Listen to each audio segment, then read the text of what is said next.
So we are here for day 5 of the Little League Softball World Series here. This is the 5th day of the tournament. After today's games, there are 3 more game dates. Friday, which is day 6. Saturday is day 7. And then Sunday will be day 8 of the Little League Softball World Series.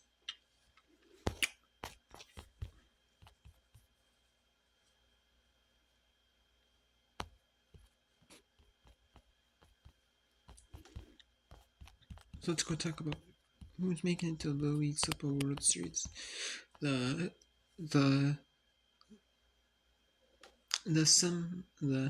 quarterfinal, the bracket semifinals.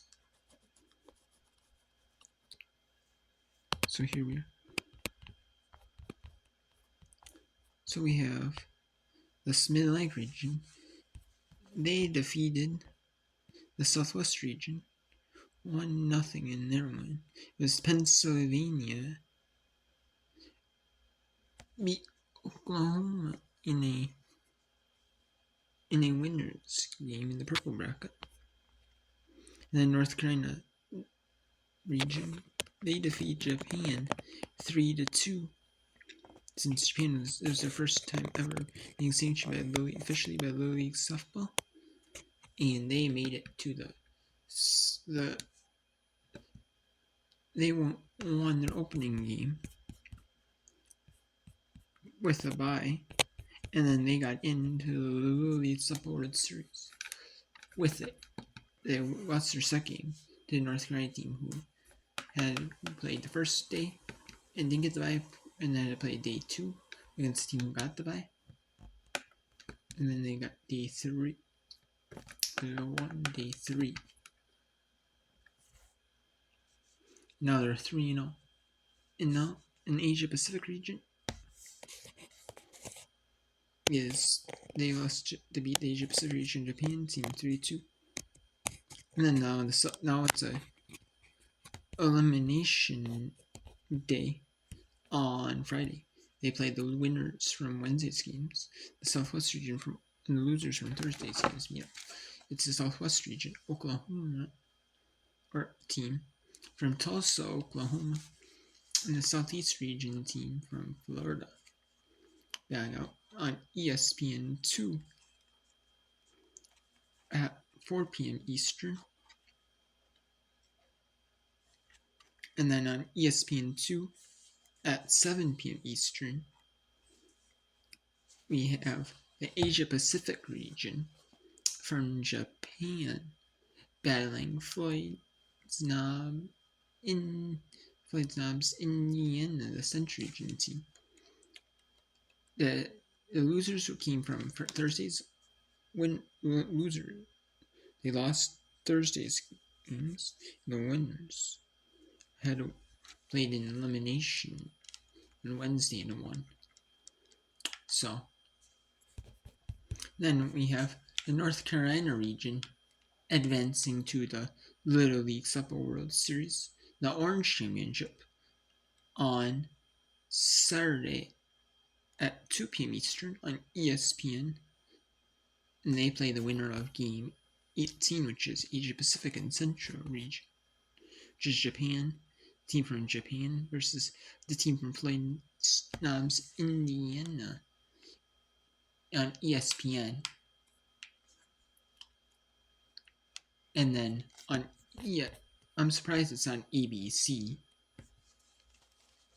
but maybe they're having some Little League Baseball regionals on ABC, or like Premier Lacrosse League games. You know, they have the Premier Lacrosse League, Men's Lacrosse League on ABC. In this ABC, I know ABC normally has call it or pro sports, on, except for times when they have college football. They may have some few college basketball games or like a few college things, but it's mainly like pro sports. you know, on. I mean, I know they do have big college events, unlike the 8 NCAA Women's Basketball Championships, the Women's Gymnastics Championships. They have, for college, you have some college football games, which is a big thing. College bowl games, you have the NCAA Volleyball Championships for women's. You know, they have others, so they have NCAA Women's Basketball Tournament games, some select Women's Basketball games in the regular season.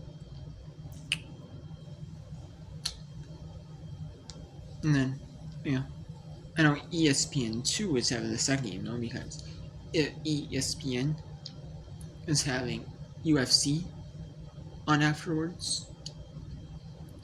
And so UFC probably with their contract, you know, they paid UFC more in their contract to show games. So they're putting them on ESPN2. The League Soccer World Series. And it's the Mid-Atlantic region team from Pennsylvania. Again, it's the winner from Game 17, which should be either a Southwest region team from Tulsa, Oklahoma, or the Southeast region team from Florida. They'll play in game. They'll play the Mid-Atlantic region team in the Purple Championship. The semifinals, the bracket championships, which is the overall tournament semifinals. Then you have the third place at noon Eastern ESPN, and ABC, which is the losers of the bracket championships. And then the Little League World Series, Supper World Series Championship, SWS Championship, 3 Eastern ABC, the winner will win the overall Little League Supper World Series Championship.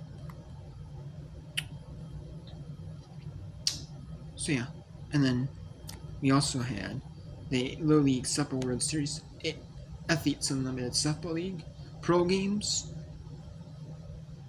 We had Team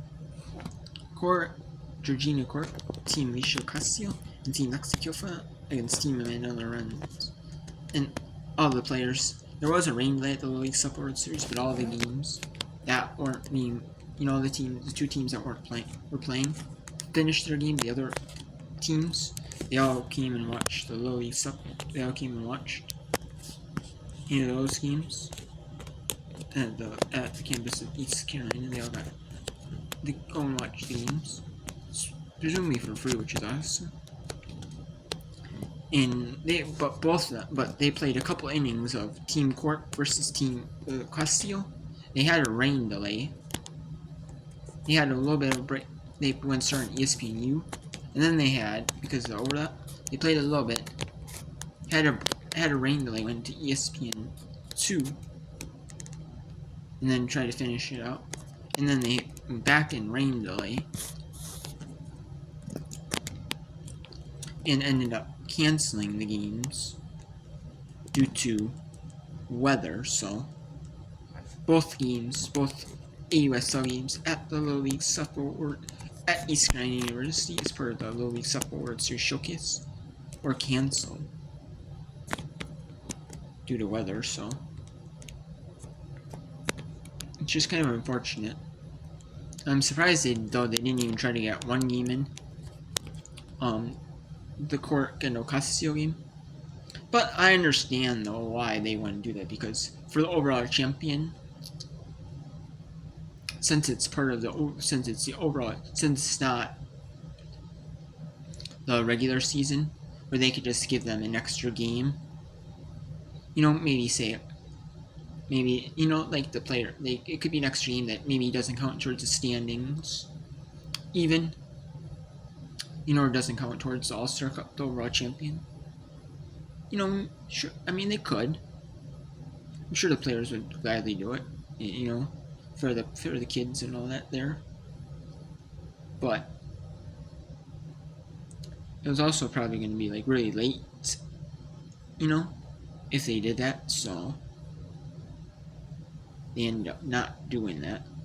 They ended up, or there was going to be like break here, and then, you know, maybe not enough time to come back in, break here, break there. So they spat out cancel, which kind of sucks, but what can you do?